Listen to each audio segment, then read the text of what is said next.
Usted puede vivir toda su vida sin literatura y vive mal, pero vive. Sin cine, sin teatro, sin pintura, pero no sin música. A la gente con otras posibilidades económicas los dormían leyéndoles un cuento, a nosotros nos acunó Latina Stereo. Pero durante ese periplo yo no escuché sino salsa. Y todas las amistades se daban era por la salsa. Es más, el que no fuera salsero, la mala. Escribir es más parecido al trabajo del artesano. Lo que pasa es que nosotros en vez de arcilla tenemos palabras. Y a manera de elogio decían que La Cuadra era el mejor libro de la sicaresca en Colombia. Y yo decía, pues marica, primero, la sicaresca no es un subgénero literario ni nada de eso. Y segundo, pues se perdió como el libro entonces usted, porque se quedó como en la noticia de lo que es el libro. Y algunos lo dicen con inquina, como que estoy plagiando a algunos autores que en realidad ni siquiera he leído. A mí me interesan más los que se juegan la vida y dejan el pellejo en lo que están haciendo. Alcolíricos, por ejemplo. Que yo escribí 12 años, un montón de pendejadas que no valían nada, intentando aprender el oficio hasta que pasaron cosas y terminé publicando La Cuadra.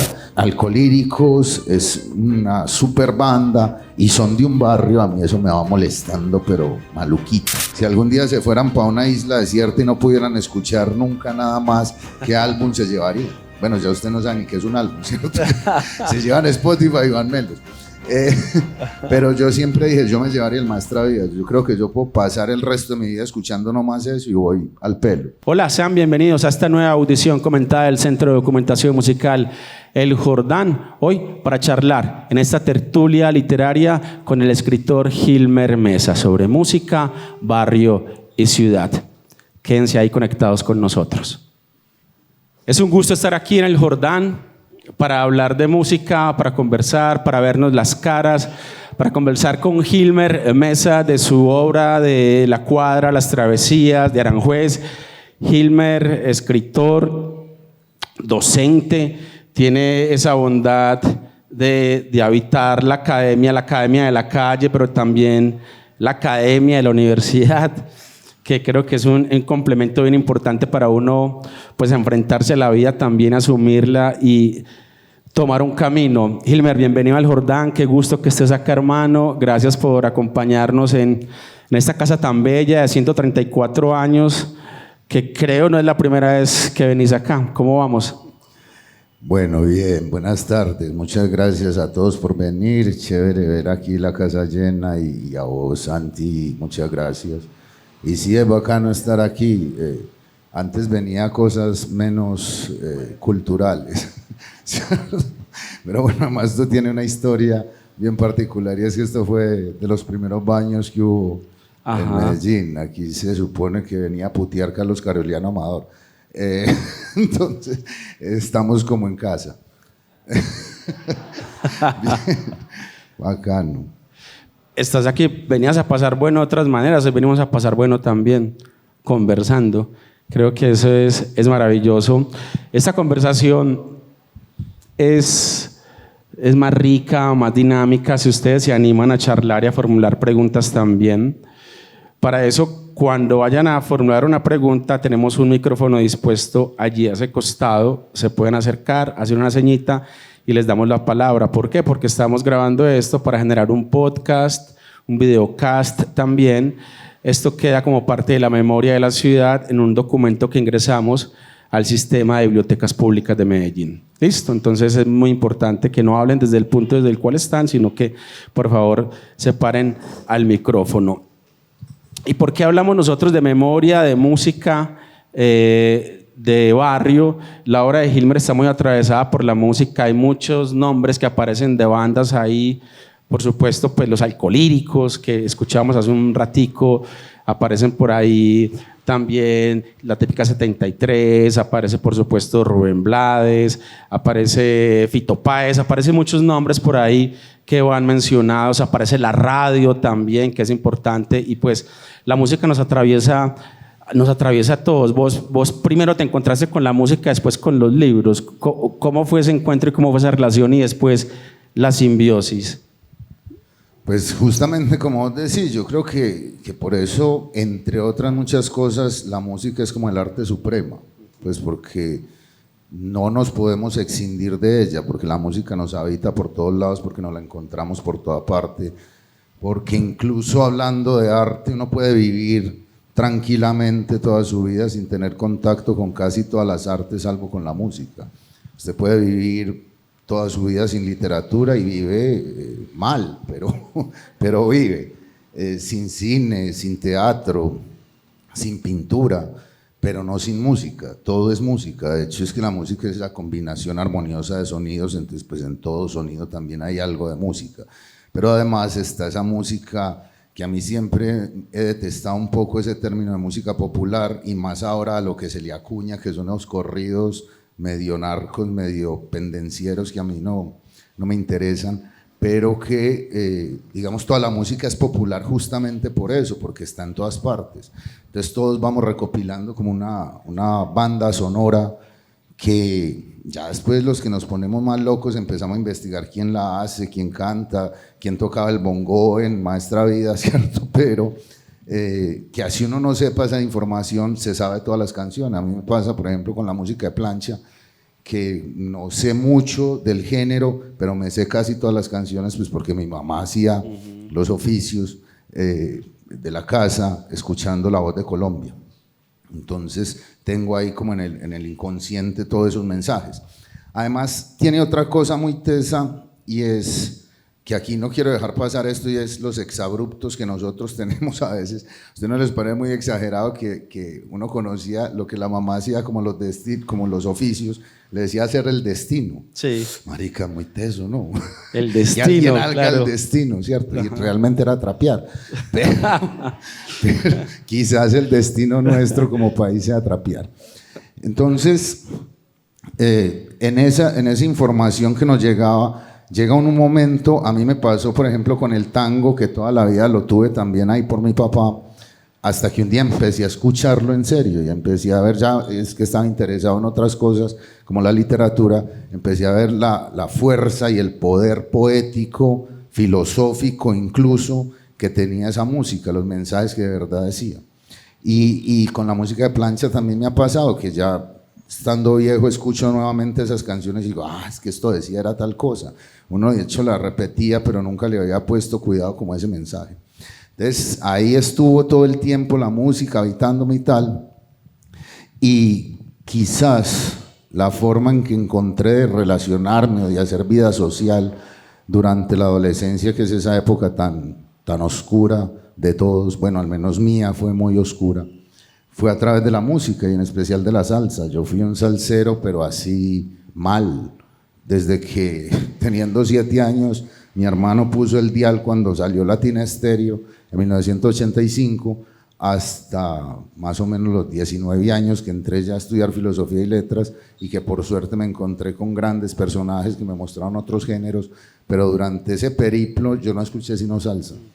Y todas las amistades se daban era por la salsa. Es más, el que no fuera salsero, la mala, ¿cierto? Somos unos salseros todos nazis, porque sí, como el que no escuchaba salsa, que caspa lo sí, que escuchas. No, suerte. Y de hecho había algunos pelados pocos que después tomé un personaje de esos para una novela mía que es Aranjuez, que eran rockeros, y nosotros la mala para los rockeros y para los metaleros y para los punqueros.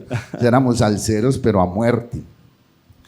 Y fue muy teso porque en la salsa yo encontré las historias que después, mucho tiempo después, entendí que era lo que en realidad me gustaba. No era tanto ni el ritmo, aunque aprendí a bailar y todos éramos bailarines y tal, pero era sobre todo esos mensajes, esos cuentos, y que después también lo puse en un libro mientras, digamos, a la gente con otras posibilidades económicas los dormían leyéndoles un cuento. A nosotros nos acunó Latina Estéreo. Toda la vida nos la ponía para acostarse a dormir, y entonces claro, después uno ve dónde salen todas las vainas y estaban ahí. Un tipo liberado de Harlow, pues obviamente Rubén Blades, que es como el gran faro que tenemos en América Latina. Todas las canciones de Tite Curé Alonso, que después graba Maelo, que después graba Héctor sobre todo. Entonces ahí estaba como la verdadera literatura, que todos teníamos contacto con ella sin saber que era literatura, o que era poesía en el caso del tango. Mi papá nunca se leyó un libro de poesía, pero se sabía todos los tangos. Y cuando uno escucha que Cátulo Castilla escriba La estima abandonó en mi corazón, tu lágrima de ron me lleva hacia el hondo bajo fondo donde el barro se subleva. Marica, ¿para qué leer a Silva, güey? Ahí estaba ya todo, ¿cierto? Entonces, sí, ahí está. No me pregunten mucho, que yo hablo mucho. Pero parece que ha cambiado como la intención literaria en los tiempos, ¿no? Si nos ponemos a mirar, digamos, los tiempos actuales con los intereses líricos y las canciones y los cambios, los intereses también de las juventudes y demás, creo que se cuentan otras cosas hoy. Y Gilmer, algo bacano con lo que decís, y es que los libros tienen música también. Si uno hablara de la musicalidad de tus libros, ¿cómo definirías esa musicalidad, cierto? De los 3 libros que conocemos, de La Cuadra, de Las Travesías, de Aranjuez. ¿Cuál sería la musicalidad de esos textos? Pues yo creo que, a ver, como haciendo un paralelo con algún género, sería incluso más cercano al rap, porque yo no escribo con puntos aparte, porque me gusta meter mucha información, porque me gustan los párrafos largos. Tanto ese es un rasgo bien tuyo, bien sí, marcado. Sí, tanto que en Las Travesías son párrafos de 70 hojas. pero en realidad... Ahorita nos decís, pero para que no nos salgamos de ahí, cómo fue ese rollo con los editores, por ejemplo. Pero ahorita lo abordamos. Sigue siendo. Ahora estoy en plena edición de una novela nueva, entonces siempre es un tropel el punto aparte. Sí. Hay que peleárselo duro. Pero bueno, digamos que por el sacarse todo trepidantemente a través de eso. Pero sin embargo hablamos, aparte del ritmo, como de cierta cadencia que es la que me interesa a mí también, que le hice caso a uno de los enormes, que es García Márquez, que él decía que el secreto de una buena escritura era que una vez usted empezara a leer no se fuera a despertar, ¿cierto? Que no dejara que se despertara del mundo en que lo había metido. Y a mí me gustaba mucho eso porque así se contaban las historias en la música, por un lado, y también así se contaban las historias en el barrio, que a veces no es tan importante incluso la historia, sino la manera en que se cuentan. Entonces a mí ese ritmo y esa cadencia de no dejar que el otro se desinterese de lo que uno está diciendo era lo que más me interesaba, y por eso pues me fui con eso. Pero en cuanto, sí, como un paralelo en la forma, me parecería mucho al rap. Pero, Las Travesías también la ves muy en el rap. Pues por la manera en que la puse, por la estructura narrativa que decidí utilizar. Pero ya en el contenido yo creo que hay una mezcla jodida de muchos géneros. Está pues por supuesto la salsa. Incluso la gente que es muy salsera y que es muy amiga mía sabe que yo en el fondo soy muy farsante, que muchas cosas que están ahí en realidad estaban en canciones antes. Y también por cierta hondura, que es uno de los temas que creo que más recurrentes se hacen en mi obra, como de cierta profundidad de la condición humana, de indagar sobre esa condición, de ampliar las preguntas que nos molestan. Como seres humanos está el tango, por supuesto. El tango es una música bastante profunda, bastante jodida. Canciones en donde un tipo... Hay una canción de Don Edmundo Rivero, para que la escuchen, que dura 1 minuto exactamente, y es uno de los microcuentos, creo, más tesos que yo haya escuchado.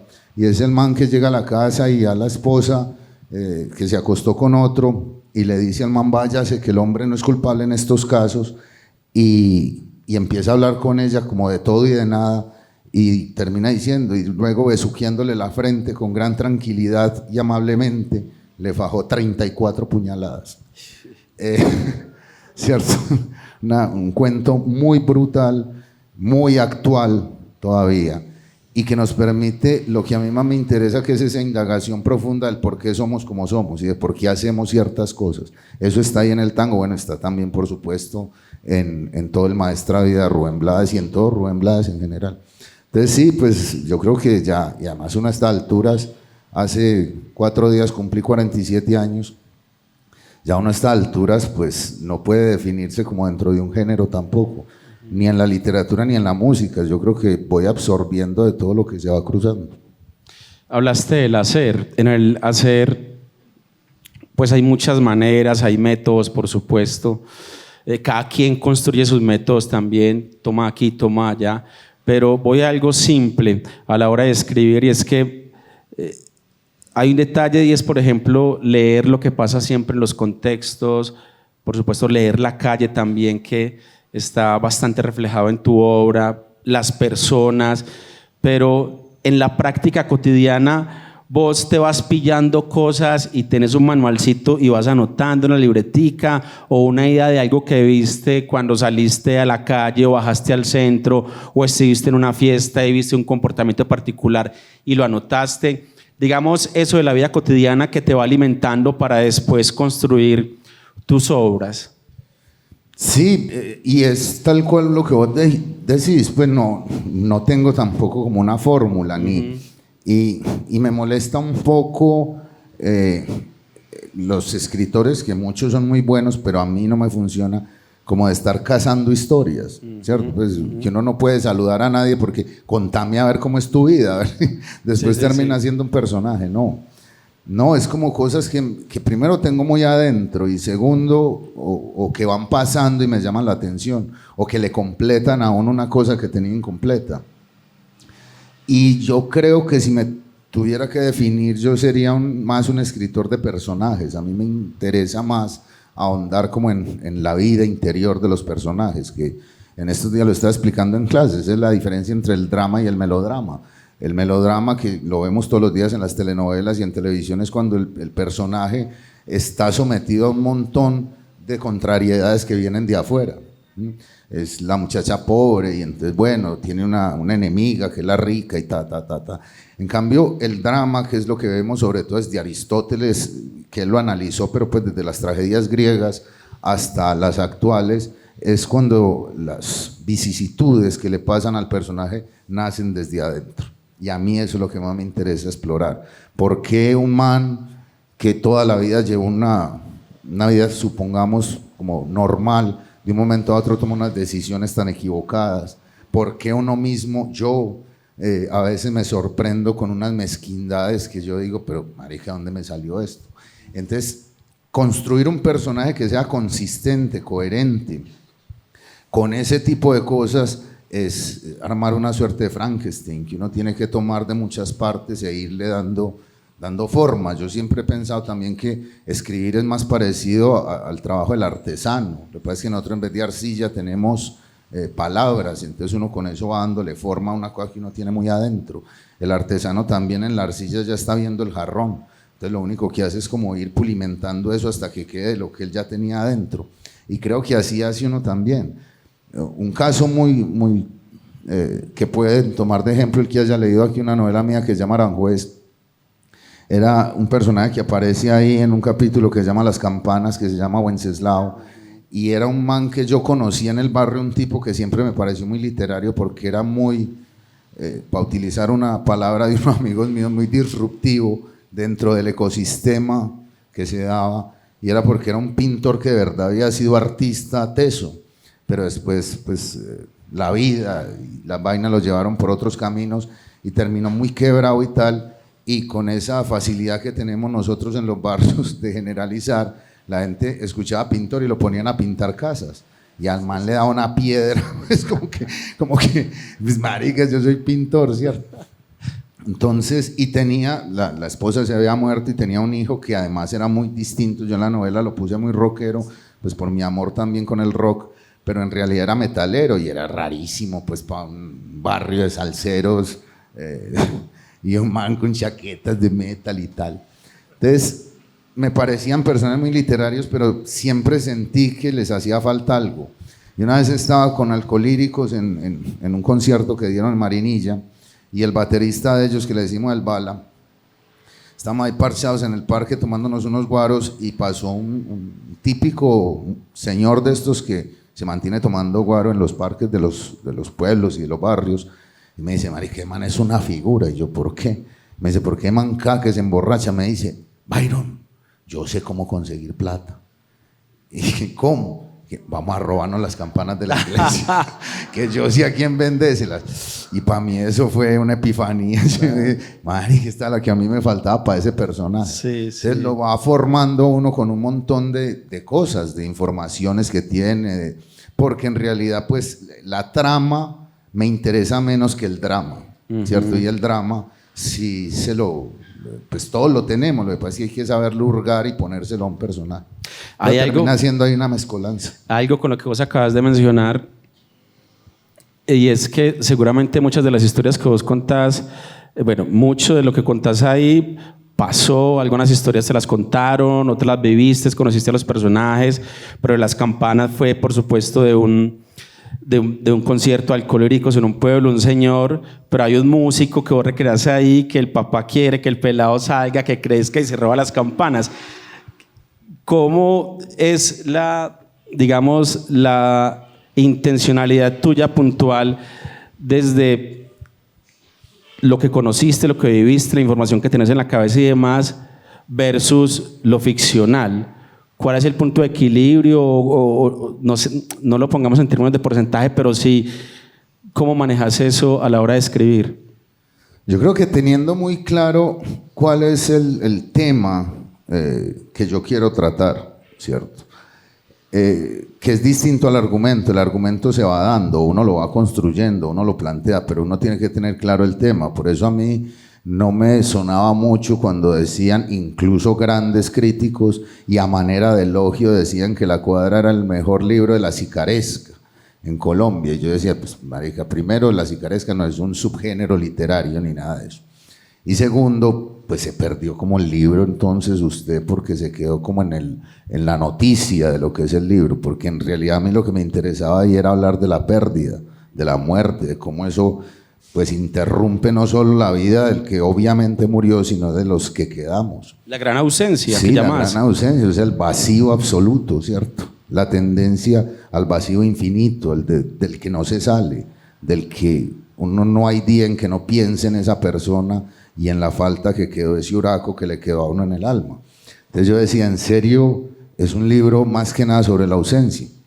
Entonces ya teniendo claro que el tema que yo quería explorar era la ausencia, pues lo otro se va dando. Hay personajes que también sufrieron, vivieron, tan historias que uno conoce, que va acomodando, que ponen en perspectiva dentro de la historia que quiere contar y ahí le va dando forma. Volvemos otra vez como al artesano. Pero lo que uno tiene que tener sí muy claro es qué temas son los que le interesan escribir. Hay muchos grandes escritores que a mí, lo que pasa es que ya estoy viejo pues también, pero que a mí cada vez me interesan menos porque al leerlos, aunque sus historias están muy bien hilvanadas, están muy bien escritas, entiende uno que no hay como una claridad de, bueno, ¿cuál es el tema de esta novela? ¿Cierto? Y más de eso, me parece que pues, a esta gente no le pasó nada, ¿cierto? En su vida, ¿cierto? No tienen como un punto del que se pueda nacer para uno decir, bueno, este man sabe lo que es, no sé, el amor, el sufrimiento, la pérdida, la ausencia, cualquiera de esas cosas, y terminan siendo casi que cronistas de la noticia al día, o toman un personaje, o bueno. Y eso es eso, y no tiene nada que ver incluso con el argumento. No es que no se puede escribir una novela histórica profunda. ¿Sí? Hay miles de casos y de ejemplos que nos servirían de eso. Pero no es estar cazando noticias para ver qué hago con eso, una novela. A mí me interesan más los que se juegan la vida y dejan el pellejo en lo que están haciendo. Alcohólicos, por ejemplo. ¿Qué canción a propósito te hubiera gustado escribir de Alcolírico? Que vos hubieses Otra escrito. canción larga aquí y en toda la vida. Otra canción larga. Sí. Bien. Una obra maestra.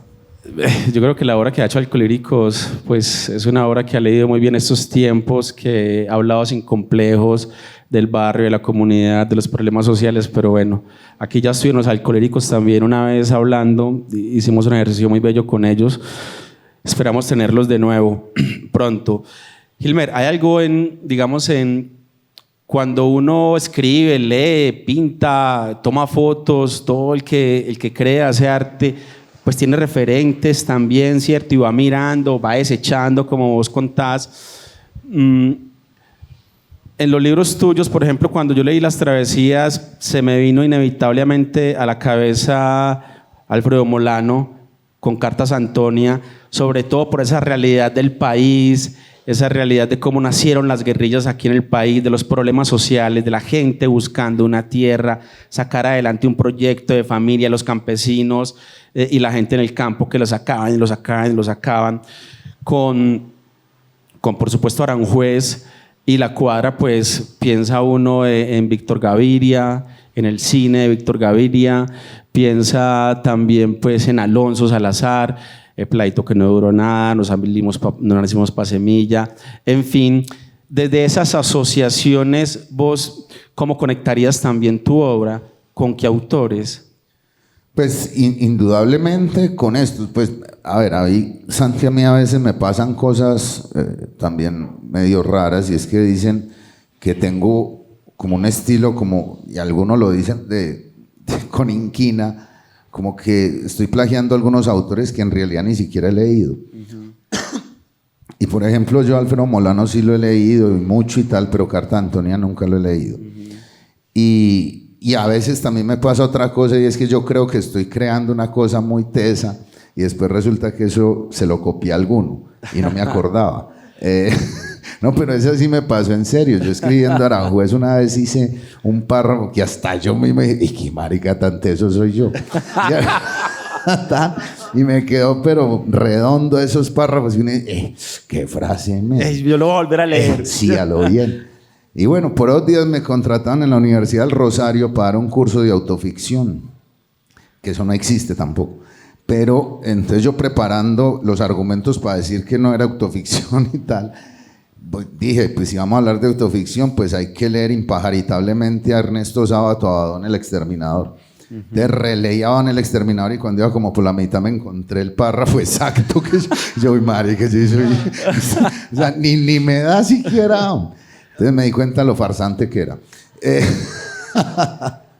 Entonces eso, yo supongo que todo esto que uno lee va conectándose y traza ahí un hilo invisible que finalmente cuando uno escribe pues va apareciendo, ¿cierto? Hay frases también que después resultan ser muy parecidas a frases de Sabina, muchas de Rubén Blades, en fin, de Kundera, de vainas, pero es inevitable porque es que, pues ya lo decía el Eclesiastés, no hay nada nuevo bajo el sol, pero además, pues es que eso es, digamos, el patrimonio intelectual que uno ha ido acumulando sin darse cuenta. No es que yo coja a ver qué voy a copiar y tal, pero pues eso está ya como tan interiorizado en uno que claramente van saliendo.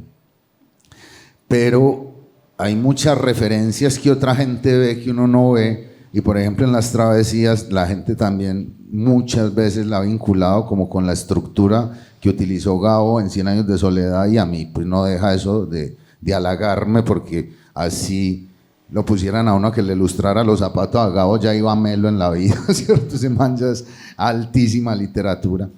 Pero yo en realidad la estructura sí se la copié, fue al Maestra Vida de Rubén Blades, a los dos trabajos del Maestra Vida, que son 2 LPs, en donde es la historia de una familia durante 3 generaciones. Yo la puse más amplia y tal, pero me gustaba era eso, y sobre todo el recurso narrativo de Rubén, que pone a que el narrador sean unos borrachos en un bar. También eso me parecía chévere, y ahí fue donde yo hice eso como tan generacional, que después vi que claro, pues tenía alguna similitud. ¿Pero eso lo tuviste que escoger o estuvo claro? No, yo sabía que yo quería contar una historia de varias generaciones, y lo que tenía más a la mano y lo que más me deslumbra, además de esas tonterías que uno hace con los amigos, yo siempre le pregunto a todo el mundo, y pregúntenselo ustedes, si algún día se fueran para una isla desierta y no pudieran escuchar nunca nada más, ¿qué álbum se llevarían? Bueno, ya usted no sabe ni qué es un álbum, ¿cierto? Se llevan Spotify y Van Melos. Pero yo siempre dije, yo me llevaría el Maestra Vida. Yo creo que yo puedo pasar el resto de mi vida escuchando nomás eso y voy al pelo. Entonces, pues es un álbum que me obsesionó desde que salió, sus antecedentes que estaban ya en toda la obra de Rubén Blades, su continuación, que es otro álbum que se llama Canciones del Solar de los Aburridos, donde se quedaron algunos personajes por fuera de lo que él hizo en eso, porque si ustedes no saben, Rubén Blades también hizo lo mismo que Gabo, creó un mundo imaginario que se llama Hispanía, lo mismo que Manu Mejía Valleja con Balandú y que Faulkner con Yognapahuata, o como se diga, porque es más difícil, o Comala de Rulfo. Y en esa Hispanía, pues ahí, si usted ya indaga bien, ahí nació Pedro Navaja y tal. Y en Canciones del Solar de los Aburridos está una pelada, se llama Ligia Elena, que es la que se enamora de un negro trompetista pobre y ella es rica, entonces deja todo por irse con él. Está Manca Lalú, que es la bruja del pueblo. Está Te Están Buscando, que es un personaje anónimo, pero que es un bandido en toda ley, el que terminan buscando y tal. Entonces yo tenía todo eso ahí y cuando fui a hacer las travesías yo dije, a lo bien, esto tiene que ser así, generación tras generación, y cómo se pueden heredar los odios, las vainas, y cómo en realidad, si nos ponemos a escarbar, no está muy claro, es una cosa muy difusa donde empezó el odio generalizado, pero sí está más claro es cómo se ha ido extendiendo y cómo es tan fácil de alimentarse. Pero eso era lo único pues que tenía como claro, ya lo otro era sentarme a escribir esas generaciones que se fueron dando una tras otra, y tomé pues las historias con las que me crié. Bueno, también eso es mentira, es con las que aprendí ya estando grande, de la familia de mi madre, porque pues mi mamá es como yo, hablamos hasta por los codos, y pues qué mejor que todo el tiempo tener un hijo que le para bolas. Entonces yo fui recuperando muchas de esas historias desde pelado, eso sí, pero supongo que a todos les pasa en todas las casas, los papás de uno empiezan a contarle como las cosas más álgidas ya en cierta época. Entonces a mí como a los 22 o 23 años, una vez tomándome un tinto y con mi mamá en la cocina, ella me había hablado todo el tiempo de su abuelo, Cruz María, un tipo, según ella, muy, muy hermoso y tal. Es una gran contadora de historias, vos Sí, de hecho le haces no, una dedicatoria en sí, es que, mejor contadora de historia que vos. no, por eso, es que el que me conozca me dice que yo no soy sino farsante, porque la que sí cuenta historias de verdad es mi mamá.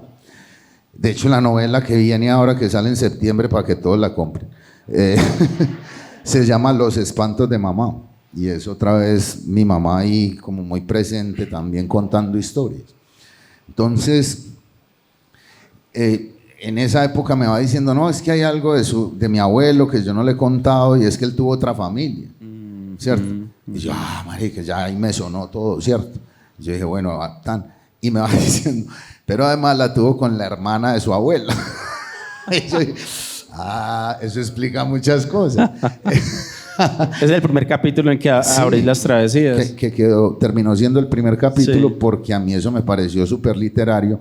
Y ahí viene otra cosa que pega con una pregunta que me hiciste ahora sobre la ficción. Uno a veces se crea unas ficciones que hasta uno empieza a dudar, esto sí será posible y tal. Y yo dije, aquí hay algo literario, y empecé a escribir esa novela. La novela sale tiempo después, y en serio, por ahí 30 personas se me han arrimado en distintas partes donde hablaba, y sobre todo cuando se presentaba mucho esa novela, y me decían, en mi familia fue lo mismo, en mi familia, y todo el mundo, y yo decía, marica, entonces esto era pan de cada día, pues, ¿cierto?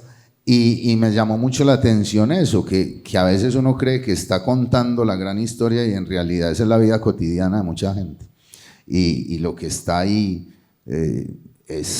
o sea, lo que pasa es que muchas veces nos callamos un montón de cosas. Pasa también con los abusos a las mujeres, que yo he tratado de poner de una manera, digamos, muy seria en los textos, y después hay gente que se me arrima y me dice, no, es que a mí me ha pasado eso. Y dice uno, marica, qué cosa tan pesada que este país y esta sociedad y este mundo siga manteniendo este tipo de abusos como moneda corriente. Ahorita que hablabas de Blades y el Maestra Vida, hablabas de la escena del bar, los borrachos tomando y narrando, el hijo tal. Y pues ahí hay una escena muy clara, ¿cierto? Y en la narrativa general del álbum hay una escena muy clara, y las escenas son muy importantes para conectar, para que puedan pasar cosas, en fin. Y si uno ve la obra de los Alcolíricos, revisa el mismo Fito Páez, Rubén Blades, bueno, en fin, muchos de los que hemos mencionado, las escenas, que pasen cosas, porque una escena representa acciones, que sucedan cosas, ¿Qué tan importantes son esas escenas para vos a la hora del cuidado, de la construcción, sobre todo con una premisa tan puntual, y es que como haces párrafos tan largos, entonces cómo mantener esa tensión narrativa para que no se me pierda la escena y que pueda llegar a lo que quiero llegar y a donde quiero llevar al lector? Pues yo creo que eso sí es en serio trabajo, o sea, en serio en el mundo hay grandes genios que no requieren tanto esfuerzo para hacer las vainas, manes que iban a ser buenos en cualquier cosa, eso pasa una vez cada 1000 años, ¿cierto? Pues, Da Vinci, Rubén Blades, Gambetta, pues son manes en serio que nacen como con otra sabiduría, el resto somos obreros, pues. Entonces tiene uno que, como en cualquier otra profesión, aprender el oficio y gastarse un poco de tiempo aprendiendo el oficio. Por eso cuando me preguntan que para escribir y tal, pues es que yo escribí 12 años, un montón de pendejadas que no valían nada, intentando aprender el oficio hasta que pasaron cosas y terminé publicando La Cuadra, pero yo llevaba 12 años dándole sin desfallecer, escribiendo un cuento cada 8 días, pues cada semana escribía un cuento y tal, y no aprendí a escribir, aprendí qué no escribir, o sea, aprendí a equivocarme, y creo yo también a tolerar el fracaso, porque cada vez que terminaba un cuento yo decía, aquí hay cosas como chéveres, pero esto no, o sea, esto le falta, y tal, entonces va uno como aprendiendo esas técnicas, y a eso supongo yo es a lo que llaman el estilo, cuando uno se siente más cómodo con sus propios errores, cuando esos errores empiezan a ser a tenerlos usted tan interiorizados que empieza a que esos errores se transformen en atributos. Entonces realmente a mí no me sonaba bien poner puntos aparte, y después entendí que yo lo que quería era el ritmo que había detrás de eso, y eso pues puede, para cualquier purista puede seguir siendo una anomalía y un error de eso, pero yo le hago más caso a la anécdota que contaba Paco Ignacio Taibo, que una vez en México con Gabo, él le dijo, dígame nada más que Gabo, como si fuera parcero de uno, pero bueno, con García Márquez, que le dijo, Paco, si usted tiene en una hoja 4 comas, usted necesita un corrector de estilo. Si tiene 6 comas, usted necesita un editor. Pero si tiene 20 comas, tiene un estilo. Entonces yo creo que lo que tengo es un estilo. Bien, estaba en esa historia de Gabo. Si quieren ir haciendo preguntas, levantan la mano y se acercan al micrófono y las vamos... Bueno, y ahora se me olvidó contestarte, que tengo que decirlo siempre. Mis grandes influencias, las que quizás son más difíciles de notar a primera vista, pero que quien conozca estos autores y me lea, sí las encuentra fácilmente, son el escritor antioqueño don Mario Escobar Velázquez, que es lo más grande que ha dado esta tierra en literatura. Juan Rulfo, por supuesto, que ahora hablabas de la precisión que tienen, por ejemplo, Alcolíricos, que con una sola frase dice lo que yo me tardo en decir 20 hojas, ¿cierto? Gomelos queriendo ser Nea, qué ironía, yo queriendo una casa como la tuya y tú una vida como la mía, pues marica, yo para decir eso necesito una novela, ¿cierto? Un nivel de abstracción de... Sí, y Gamba lo hacen en un punchline y queda para la eternidad. Eso también lo tiene Rulfo, ¿cierto? De economía del lenguaje y esa precisión en lo que quiere decir. Y para mí Rulfo es quizás el más grande de todos los escritores que yo he leído en mi vida. Y Rubén Blades. Esos son como los 3 grandes faros que yo he tenido de influencia toda la vida. Hace poco leí un nombre llamado Todero de don Mario Escobar. De Mario. Y tenía esa pregunta acá, o sea, ¿por qué ellos dos? Ya me dijiste de Rulfo, pero ¿por qué Mario Escobar? Pues como anécdota, yo tomé el curso de escritores con Mario Escobar Velázquez en la Universidad de Antioquia. Yo no lo conocía. Era literalmente, jueputa, usted no sabe escribir, usted no sabe, o sea, era muy duro, era muy eso me ha contado todo el mundo, y además que era muy bravo. Era muy bravo. Y además que andaba enfierrado. Era un tipo rudo, teso, pero, y así es su prosa también, una prosa rabiosa, muy elaborada, muy profunda en realidad. A mí toda su obra me gusta.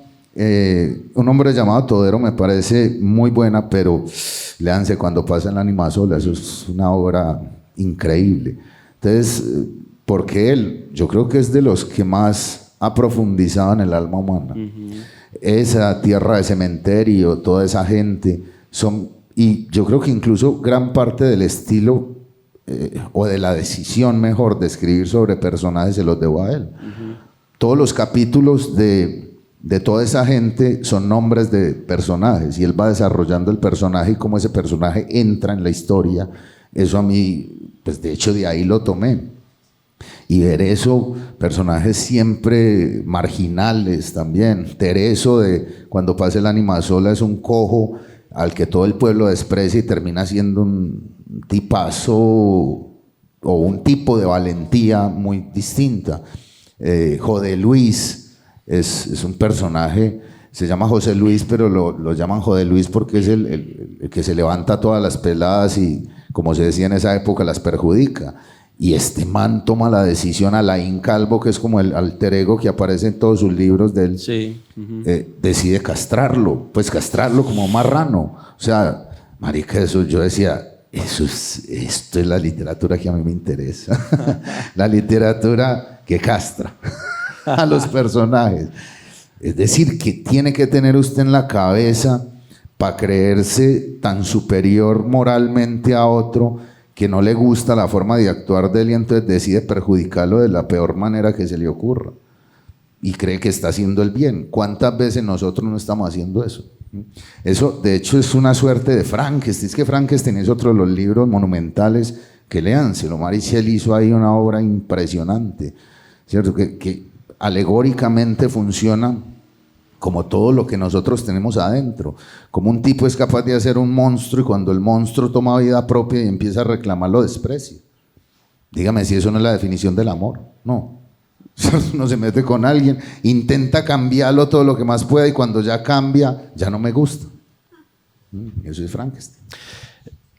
Retomando lo de Mario Escobar, hay algo que me llama la atención. Pues digamos una lección que quedó ahí con él es el respeto, el respeto absoluto, el amor por el lenguaje, por la palabra. O sea, la palabra bien usada. ¿Cuál es la palabra?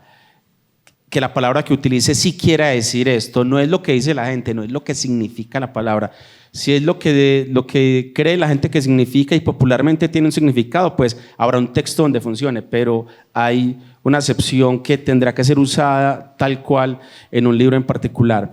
Y traigo esto a colación porque me llama mucho la atención que en tus textos, en las travesías, por ejemplo, que está tan atravesado por el campo, tantos años atrás, ¿cierto? Un pueblo muy retirado, aquí que es el barrio, en Aranjuez y La Cuadra, que se prestaban mucho para utilizar expresiones como gonorrea, hijueputa, carechimba, maricada. Eso alguna vez o sea, porque no están, o sea, realmente no, en el lenguaje de la calle, en el barrio, esas son las palabras, en el barrio de los pillos, o sea, en el parche de los pillos, digamos, y todo en general, hay palabras que se han, digamos, popularizado en la vida cotidiana, en todos los estratos, pero puntualmente ahí en las historias que vos contás, eso se veía mucho más ese lenguaje 30 años atrás, pero no están tan presentes. Eso, vos tomaste esa decisión, no aparecieron cuando lo escribiste. ¿Cómo fue ahí ese proceso, esa dinámica? Bueno, ahí pegándome de lo que decías, yo creo que el gran aprendizaje de eso es don Mario Escobar, que él tiene eso, es decir, la precisión del lenguaje, el amor profundo por el lenguaje y además que todas las palabras son necesarias. Que nosotros incluso, y es muy paila porque nosotros creemos que nosotros somos arribistas hasta en el lenguaje, ¿cierto? Entonces hay palabras de primera categoría y palabras de tercera categoría y no, todas las palabras son bellas a su manera, siempre y cuando estén donde deben estar. Entonces yo creo que o supongo que lo que tengo es buena oreja, pues cierto, como para escuchar en dónde puede caber ciertas cosas y en dónde no. Bueno, yo también le ayuda mucho a uno después los editores, pero en una cosa como las travesías, muchos personajes hablaban como hablaba mi abuela. Entonces hay un montón de palabras que para nosotros ya son completamente desconocidas y descoloridas también, pero que con ella tenían el tono perfecto para eso. Mi abuela tenía una palabra, por ejemplo, y yo la puse ahí en las travesías y era, hay que hacer las cosas con caletre, y después viendo diccionarios y tal, caletre, y ella lo usaba muy bien, porque es eso, hacerlo con arrojo, con fuerza, con determinación. Entonces, claro, yo pude poner en el personaje de esa época que dijera, bueno, vamos a hacer esto con arrojo, y eso no le queda, pero si hice con caletre, vámelo, ¿cierto? Mi abuela decía muérgano, ¿cierto? Entonces, bueno, ahí aparece también, pero es muy teso porque también, digamos, por ejemplo, hay un ejercicio que cuando yo trabajé alguna vez dando algún curso de escritura que no me gusta mucho, un ejercicio que les ponía es, bueno, vamos a hacer un listado de insultos, ¿cierto? Y a partir de esos insultos, incluso los más extraños que se les ocurran, vamos a crear un personaje, porque es que no todo el mundo puede decir los mismos insultos. Por ejemplo, gonorrea, que para nosotros es tan común, ya Pille verá qué diferencia. Gonorrea, mi mamá jamás se le ocurriría insultar a alguien diciéndole esta gonorrea, ¿cierto? No, y si usted pone un personaje de la edad de mi mamá que tiene 77 años a decir gonorrea, tiene que crearle un carácter para que eso sea creíble. Una doña Gloria. Doña Gloria era el metrocable, ¿cierto? de pronto. Supongo, ¿cierto? ¿Cierto? De pronto. Y pille que es un personaje que es incluso extraño dentro del mismo contexto. Entonces eso, tiene que poner una señora que quepa en el insulto de gonorrea. Pero si usted lo pone a un man como usted o yo, queda bien, pero también si se lo pone a un pelado, y hoy en día esos pelados ya no usan ese insulto, ¿cierto? Entonces también si usted va a poner a un pelado de 10 años a insultar a un compañerito en la escuela que le va a decir gonorrea, tiene que crearle un mundo interior que le permita mantener ese insulto. Y así con cada uno de estos. En ese ejercicio incluso me enteré de un montón de insultos que yo no conocía, que jamás se lo pondría a un personaje porque no sería capaz de imaginármelo, ¿cierto? Entonces, eso. Y lo mismo, lo que vos decías, en ciertos personajes hay que saber llevar también ese lenguaje porque, por ejemplo, semánticamente se cambia el significado de algunas palabras. Yo crecí en un barrio, por ejemplo, en donde si un man tenía unos pisos muy sollados, uno le decía, uy, qué burguesía pisos. ¿Cierto? Entonces cambiaba completamente el significado de la burguesía. Por eso es que ahí de hecho también está metida la dificultad de la traducción. Por eso ninguna traducción, o cuando uno lee gente que escribió en otros idiomas, no está leyendo la versión que tuvo el traductor de eso, porque el lenguaje está muy asociado también al contexto. Pille gonorrea nomás para otro ejemplo.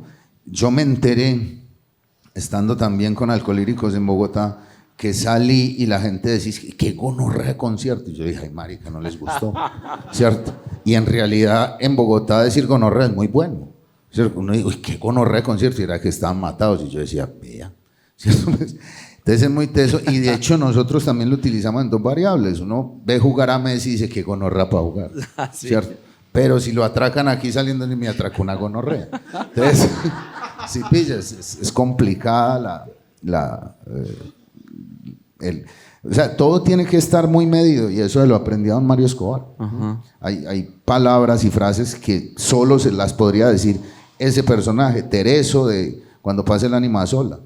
Al tipo que más le llevaba la mala le decía mi negro, ¿cierto? Y el trato del lenguaje con él era distinto con los otros personajes. Es que don Mario es un monstruo. Ahorita hablaste del lenguaje y del arribismo en el lenguaje, ¿cierto? Y a veces la gente cuando se acerca a ciertos grupos, a ciertas obras, porque ganan una relevancia, por supuesto, tus obras.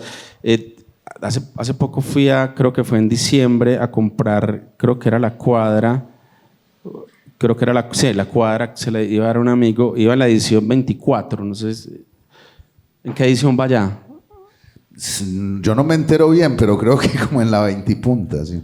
Y las travesías de Aranjuez. Las travesías, pasó una cosa bacana, y es que Aranjuez como que reavivó la obra toda. Aranjo ya va en la 9ª edición y eso jaló a Las Travesías, que era como la que, por cuestiones de que es una novela más larga, más elaborada, más de todo, y además salió en pospandemia, que todo estaba muy enrarecido, y ya va en la 6ª edición. Entonces, bueno, voy melo, gracias de nuevo, ¿no? A los que la compran original también. Aunque la piratería en estos casos tiene No, es una belleza. Yo en estos días pasé por el pasaje de la Bastilla, marica, que parecía un rockstar a lo bien. Me tomé fotos, esos manes que, parce, todos los escritores deberían ser como se está vendiendo, se vende, bien, eso se vende. Te preguntaba esto cuando hablaba del lenguaje, el larrismo en el lenguaje, porque a veces pareciera que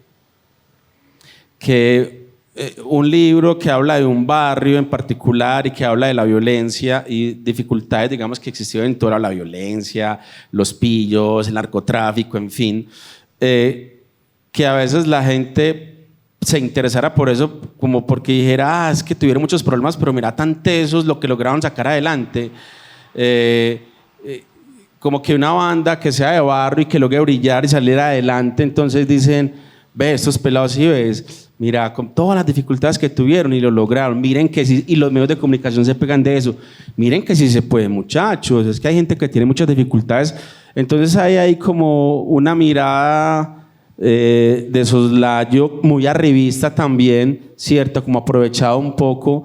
¿Has sentido que alguna gente se ha acercado a tu obra de alguna forma también desde esa mirada, de mirar como el imaginario, además del imaginario del barrio, de un poco cuando años atrás nos hablaban, nosotros estamos constituidos por comunas, ¿cierto? Pero años atrás hablaban de las comunas y eran de la comuna tal y de la comuna tal y la comuna tal. No decían la comuna del Poblado, la comuna de Laureles, la comuna de Belén, la comuna Castilla, la comuna donde queda Aranjuez, la comuna donde quedan esos barrios, sino que eran solo unas comunas y esas comunas las relacionaban directamente con la violencia, con el sicariato, etcétera, y esto sobre todo se dio pues en los años 90, ha cambiado con los años.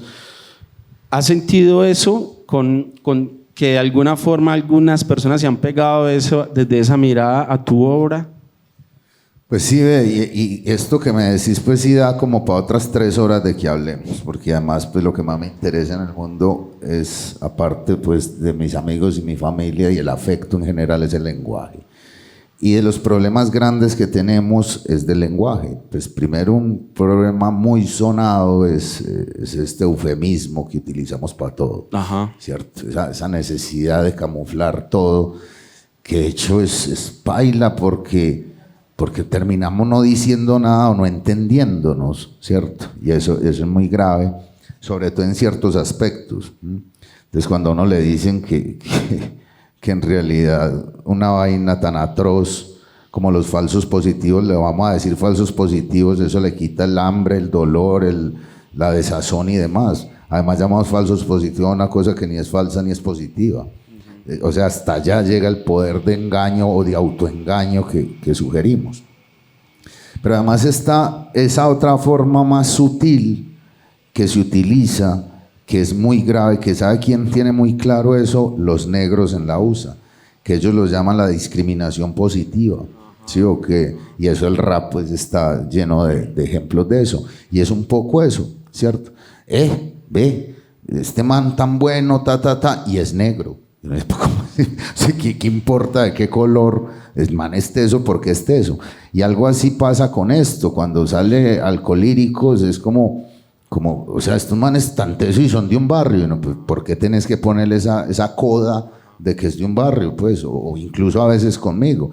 No, ¿y qué salió adelante? ¿Cómo que salió adelante, huevón? Pues, o sea, nada, yo incluso me interesé en escribir historias y bueno, y se están leyendo, maravilloso y tal, pero ¿qué tiene que ver eso con que uno sea del barrio? O sea, eso es como, en serio, como quien siente como una indulgencia, una condescendencia toda maluca, que incluso a veces pesa más que el desprecio, porque el desprecio al menos es frentero, ¿cierto? A mí me caen mal los pobres, bien, todo bien, ¿cierto? Pero yo le tengo como pesar a los pobres y sobre todo a los pobres que pudieron comprarse una cosita. Eso a mí me va dando como una piedra maluca. Y eso sí es muy típico.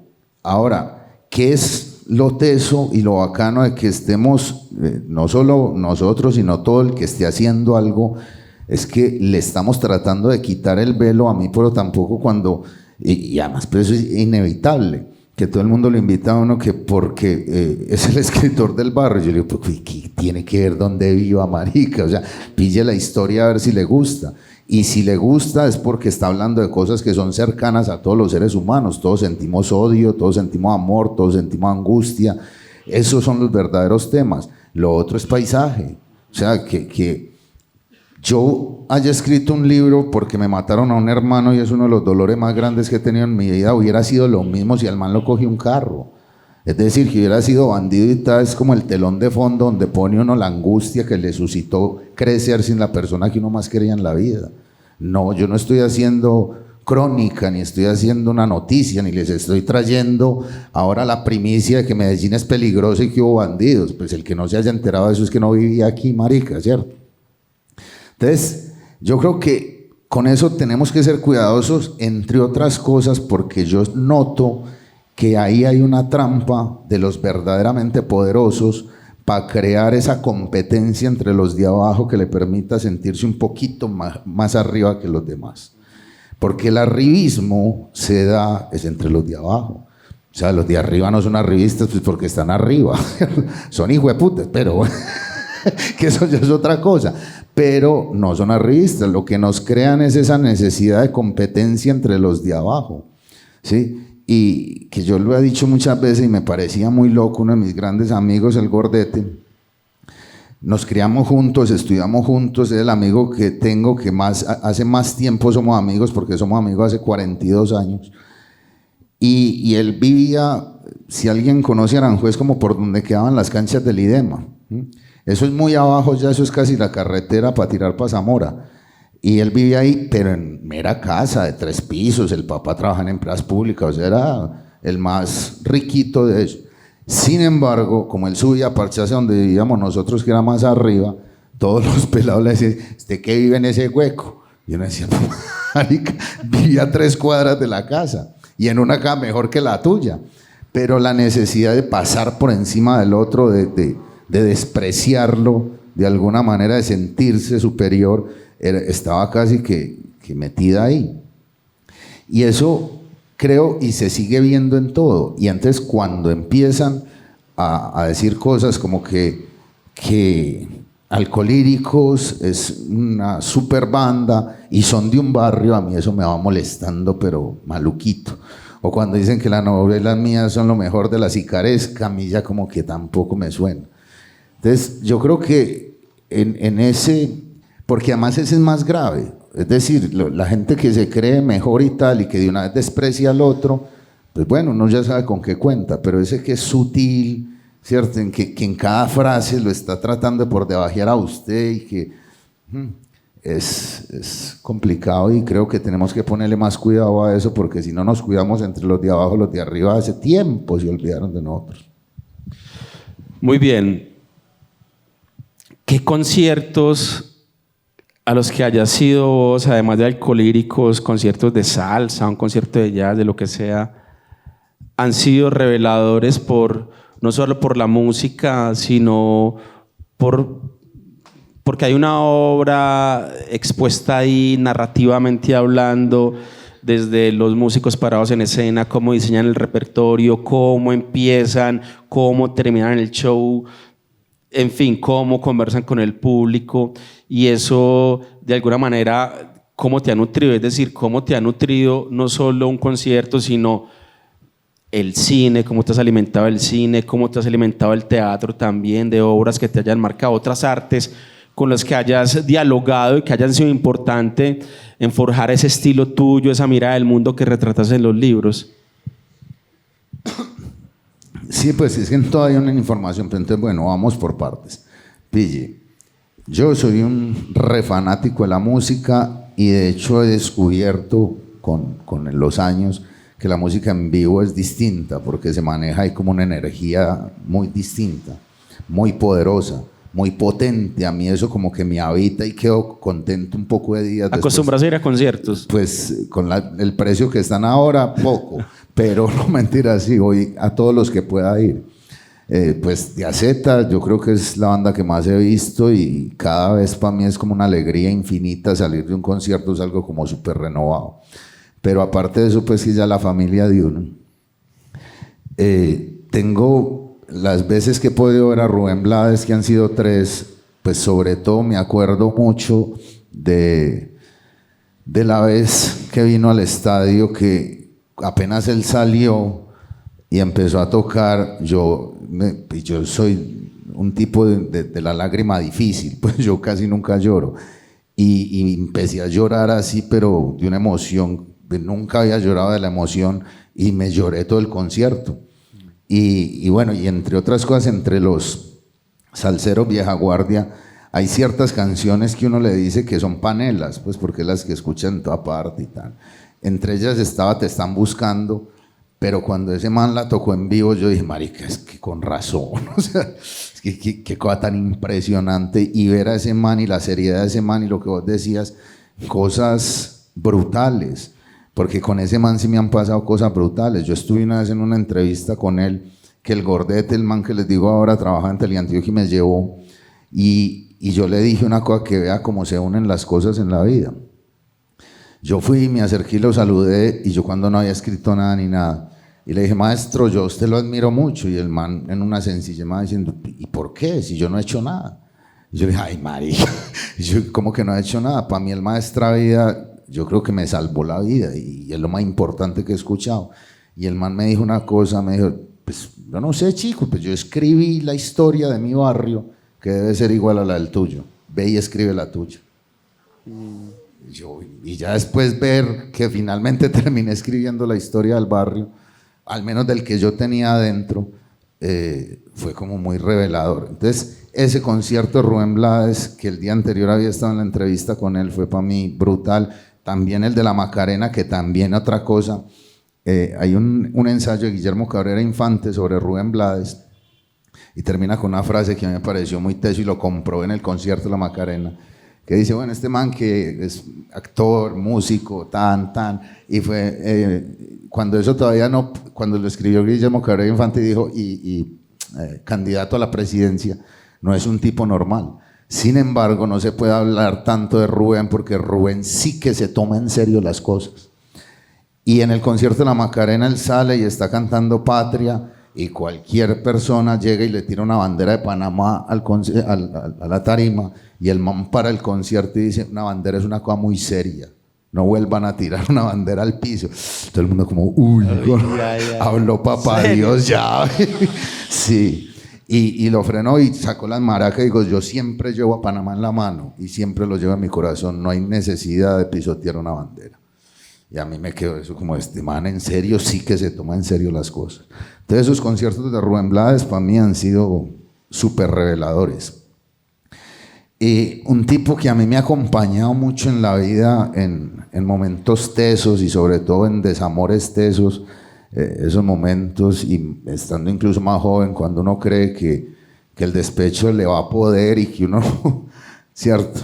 Y es Fito, yo a Fito me lo fumo entero, pues Fito lo que saque, ahora de hecho este último trabajo no me pareció tan teso, pero él es un monstruo. Y la forma en que ha enfrentado la vida, un tipo que le mataron toda su familia, ¿cierto? Y volver de ese dolor el arte que hizo Fito Páez. Entonces pues a Fito lo he visto como en 8 conciertos. Y ya pues casi a mí todos me gustan mucho, pero también hubo uno que me impresionó ya como por lo que significan y tal, y fue que yo fui a ver a los Rolling Stones en Bogotá. Marica, cuando ese man sale, ya eso es otro nivel, o sea, es otro espectáculo, esos manes con casi 80 años y parecían de 20, o sea, eso es el rock and roll. La actitud de esos manes frente a un público y frente a la vida, eso es rock and roll. Te hubiera gustado ser Mick Jagger, pero Hilmer Mesa parado frente a esa gente, sí. Ser rock and roll, ser no rockstar. sé, ya, eso de la fama siempre es complejo. Y ya esos manes son la aristocracia de la fama, pues. Sí. como Michael Jackson, como los Beatles. Pero más allá de la fama, pues como vivir todo el entorno que claro. trae ese... Y yo de hecho, mi Rolling Stone favorito es Keith Richards, más que Mick Jagger, ¿cierto? Que es el más chirrete. ¿Y del cine? ¿Qué te ha alimentado del cine, del teatro? Todo. Es que, digamos, también todo lo que tenga una estructura narrativa y cuente historias para mí es muy importante. Y una vez uno como que identifica cuál es el lenguaje que están utilizando, pues la historia sigue siendo la misma. Y a mí lo que más me gusta es que me cuenten y contar historias. Entonces, en el cine a mí me parece reteso. Y ya, por ejemplo, también me parece mucho más teso, incluso a veces, que el cine, las series. ¿Cierto? Hay unas cosas que uno ve Breaking Bad y dice, eso narrativamente es perfecto. Ahora acabé de ver esta serie que Adolescencia, que si no la han visto, corran y la ven, sí, que es una cosa impresionante. La gente está muy deslumbrada que porque es un plano secuencia y tal, y eso sí, dentro de lo técnico es muy teso, pues la historia misma es una cosa brutal. Y el lenguaje ahí también, el tema del lenguaje hoy, como... No, y lo perdidos que hay estamos. Hay que verla. Y los perdidos que estamos nosotros con respecto a esta generación, pues, ¿cierto? Y en el cine, mucha gente, pues a mí Oliver Stone me parece muy genial. Me gusta mucho Wim Wenders, me gusta mucho un director argentino que se llama Adolfo Aristarain, que es el que dirigió una película que se llama Martinacci, que si no la han visto, corran y se la ven, o cualquiera de las de él, Roma o Un lugar sin límites. Paolo Sorrentino. Bueno, no, a mí el cine me gusta muchísimo. Trato de ver lo que pueda. Aquí, Víctor, ¿cierto? Es el gran cineasta colombiano. ¿Tenés un director en especial de cine que te haya marcado? Eso siempre es como, yo creo que salvo en la música, que sí tengo claro pues que Rubén Blas, como por lo que me une con él, pero no desconozco que hay otros que están ahí al pulmón de él. En el cine sí es muy difícil porque es que hay manes que a mí me gustan mucho, pero no podría decir cuál me gusta más. Chaplin, por ejemplo, a mí me gusta mucho también. No, es que es que el cine. A mí, ¿sabes cuál me gusta mucho? Clint Eastwood. Clint Eastwood, por ejemplo, no, marica, Mystic River, eso es una obra de una preciosura, El Gran Torino. Los Imperdonables. No, Los Imperdonables, no, es que... Un monstruo. Sí, bueno, monstruo. Queremos que hagan preguntas, pues. ¿Quiénes tienen preguntas? Están yo como creo que tímidos. ¿Sabe por qué no hacen? Les da pereza pararse. ¿Será? ¿Alguien tiene alguna pregunta para formular? Vamos a sacar un rato para preguntas antes del cierre. Entonces, si tienen alguna pregunta, porfa, en ese micro allí, para que queden, como les dijimos ahorita, registrado en esta conversación en el Jordán. Bueno, muchas gracias. Estoy encantada con la charla y con todo lo que has mencionado. Mi pregunta va relacionada, pues uno siempre habla sobre lo que uno tiene adentro. Mi profesión es docente, entonces yo quiero preguntarte, Hilmer, ¿qué le recomiendas a los profes para abordar tus novelas, tu obra en las clases, con los estudiantes, con los jóvenes de este colegio, de este país? Uy, tremenda pregunta, porque yo no sé en realidad si yo pondría a mis estudiantes a leer esas novelas. Sí, no, pero en serio, no por nada distinto a que yo creo que hay como, y yo soy profe también, por supuesto, y yo creo que hay una vaina muy loca. Primero, yo no creo tanto en ese discurso de que los pelados tienen que leer, ¿cierto? Los pelados se tienen es que apasionar por algo. Si es a través de la lectura, bien, si no es la música, es decir, algo que los motive. De hecho, a mí lo que me parece hoy en día es que estas generaciones están muy desmotivadas, ¿cierto? Y la pasión es lo único que hace que usted haga cosas que haría sin una nota. Es más, la pasión hace que uno haga cosas ya cuando está grande sin que le paguen. Yo escribiría todos los días de mi vida si nadie me publicara, porque sin eso no puedo vivir. Pero para eso necesito estar apasionado con eso. Entonces, cuando a mí me dicen que es que tienen que leer, no, que lean los que quieren leer. Y para que a uno se le despierte la pasión, no puede estar mediado por un colegio, una institución pues represiva, hablando en términos Foucaultianos, como todos sabemos, ¿cierto? Entonces, digamos que yo creo que la clave para que los pelados no, para que lean mis novelas, que no es necesario tampoco, sino para que lean, es uno interesarse en eso. De hecho, ahora volviendo a esto de la serie Adolescencia, yo creo que nosotros tenemos una desconexión muy tesa con estas nuevas generaciones. Y también creo que es mentira que ahora se escriba y se lea menos. Todo lo que hacen todos los días con el teléfono en las manos es leer y escribir. Entonces, yo le garantizo aquí a todos y los de esa generación que si a usted le gusta un pelado o una pelada del colegio y le escribe una carta de 3 hojas, usted le dice, uy, no, qué cosa tan larga, no la va a leer. No, usted coge y, marica, ¿qué dice esta vieja de mí o este man de mí? Porque ahí está la pasión. Entonces, a todos nos gusta leer, en el fondo. Lo que pasa es que hay que descubrir es qué les gusta leer. Entonces, yo creo que lo primero es escucharlo y preguntarles. No coger en una clase y decirle a un pelado, ¿a usted qué le gusta? Ah, me gusta el fútbol. Vea, le tengo un texto sobre fútbol que seguro le va a interesar. Me gusta la música, bueno, le tengo un texto sobre música, ¿sí? Pero eso requiere un trabajo, más. Y ya los profes vivimos con mucho trabajo, entonces mejor poner a leer la cuadra. Tú, adelante. Danos tu nombre, porfa.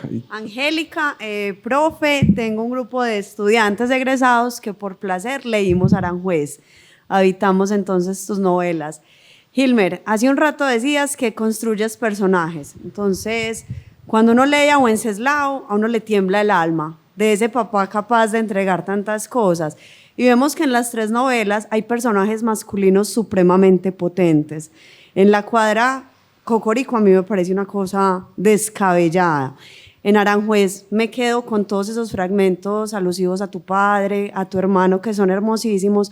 Pero mi pregunta va hacia el papel de las mujeres en tu obra, porque a mi juicio siento unos hombres muy potentes y unas mujeres en otro plano. ¿Quisieras ampliar sobre eso, por favor? Sí, pues no quisiera, pero yo, pero yo le amplio. Vea, realmente también pasa una cosa y yo creo que hay que ser consistente. A mí me parece muy paila lo que está pasando ahora también como desde el otro lado, como que los hombres no pueden escribir sino sobre hombres blancos, clase media, o sea, lo que sea igual a ellos. O que si un hombre escribe sobre feminismo, entonces ya se le van encima. O que si un blanco escribe sobre los negros, se le van encima, como le pasó a Lorena Salazar Mazo, que hizo esa maravillosa novela que se estaría llena de peces, y no faltaron las voces que se levantan a decir que porque ella es blanca, antioqueña y tal, que no podía escribir sobre el Chocó. Pero bueno, hombre, pues... ¿cierto? Volvamos a la cordura. Pero es innegable que por más que yo intente ponerme en los pies de una mujer, hay cosas, por supuesto, que yo no voy a ser capaz de pensar en femenino. Entonces, pues también hay que entender que supongo que lo que usted ve y es mayor fortaleza en lo masculino responde en gran medida que es pues la fortaleza que yo también tengo. Y los personajes que vi a mi alrededor masculinos que puedo entender, por ejemplo, como mi papá era un tipazo y un ser humano increíble y nunca fue capaz de decirme que me amaba, por ejemplo. Aunque yo todos los días sabía que me amaba profundamente y tuvo algunos gestos muy poderosos que me hicieron sentir eso siempre protegido, querido, acompañado, etc. Pero yo, de hecho, ya estando muy cucho, yo por joderlo le decía, pa, y vos sí lo querés, pues vos sí me querés. Y él decía, ¿cómo no los va a querer uno a ustedes? Que son las preguntas tan huevonas, ¿no? Y entonces decían, este man necesita hasta negar lo que es tan obvio.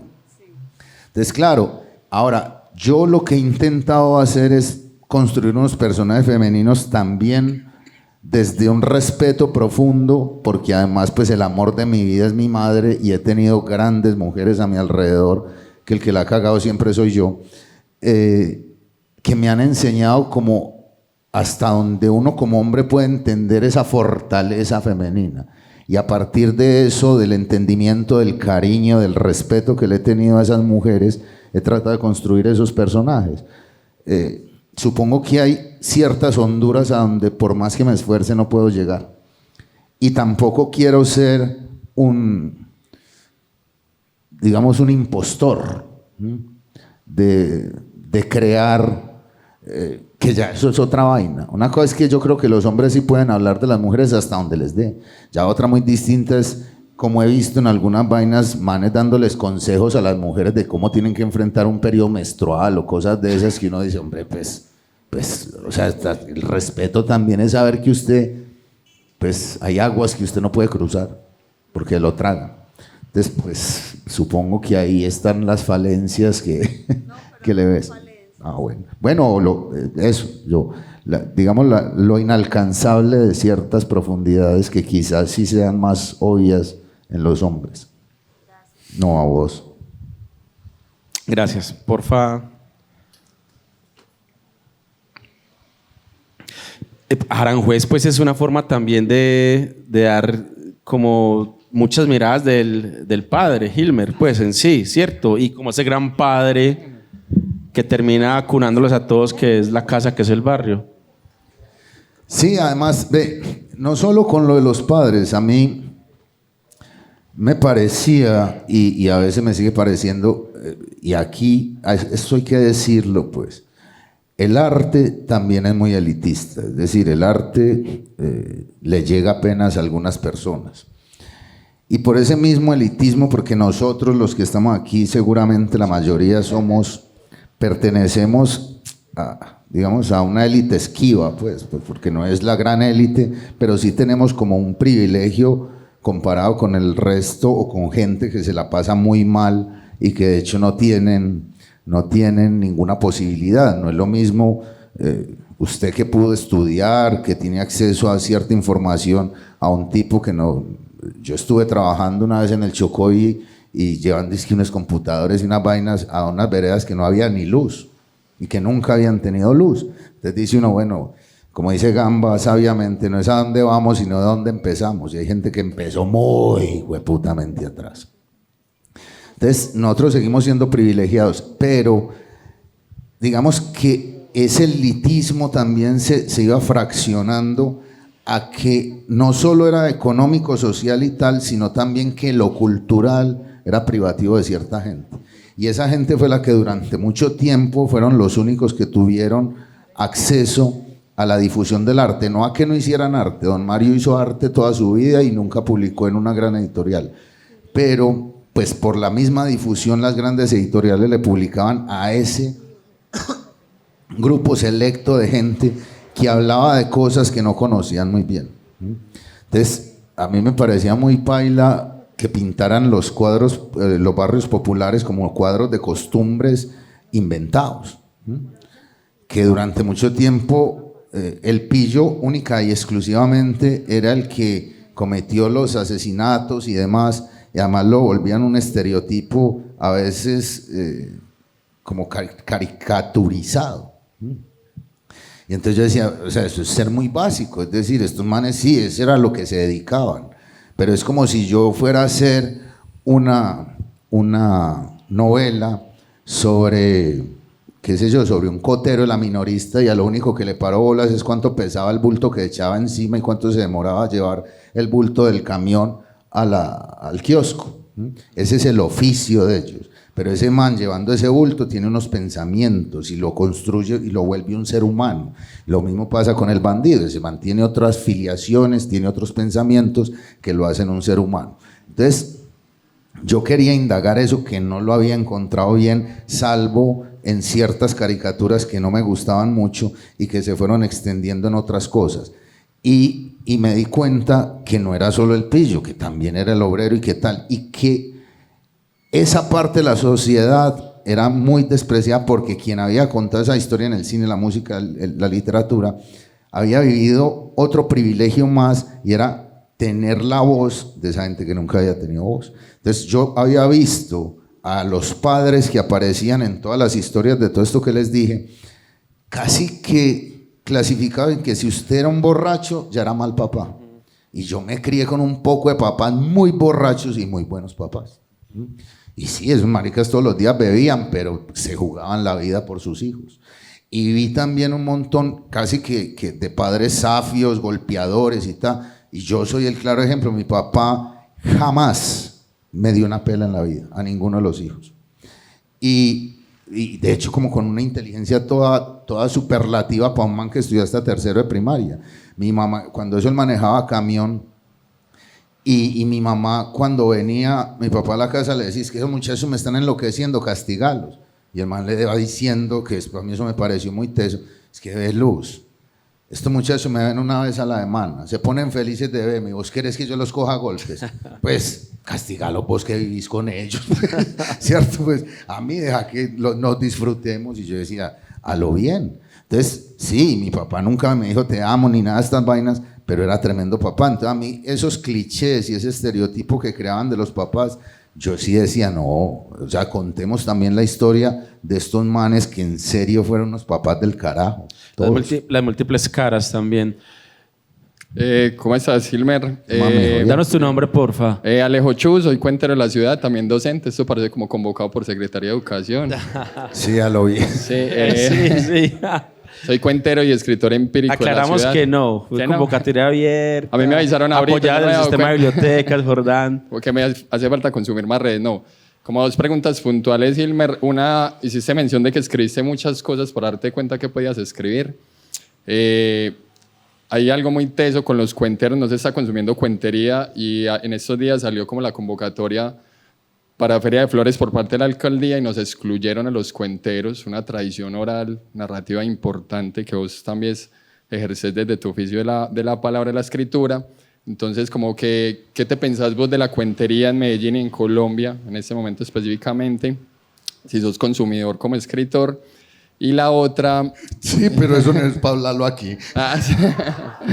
Sí, y la otra que es muy importante, te siento como referente a vos y a una persona, para mí también es fundamental como en la escritura colombiana, que es Mario Mendoza. Entonces quisiera saber qué te pensás de Mario también. Son como las dos preguntas que tengo para vos. Bueno, realmente la cuentería como oficio y gente dedicada a la cuentería la conocí en la universidad, que algunos de mis compañeros eran cuenteros. Una, de hecho, es como muy renombrada en su ámbito, que se llama María Teresa, ya me olvidó, pero sí, es muy, muy tesa y tal. Y entonces ahí consumí, es que cuando uno, ahorita usted consume mientras escribe. Entonces sí he consumido alguito de eso, pero muy poco. Realmente creo que también dentro de las formas narrativas es de las más soslayadas. Y en gran medida creo también porque no hay una difusión ni hay un conocimiento de ese arte. Pero en realidad pues también en Antioquia todos hemos sido cuenteros. Y lo que nos pasamos haciendo echando cuentos. ¿Sí? Yo lo he dicho muchas veces, yo tuve la suerte, entre otras, yo nunca tuvimos casa propia. Y en una de esas habitamos una vez en una esquina donde abajo se parchaban muchos manes ahí a fumar vareta y echaban unos cuentos que yo a veces, teniendo que hacer un trabajo o algo, dejaba todo para escuchar el cuento y resultaba ser una bobada, pero la manera en que lo contaban, estos maricas son muy tesos.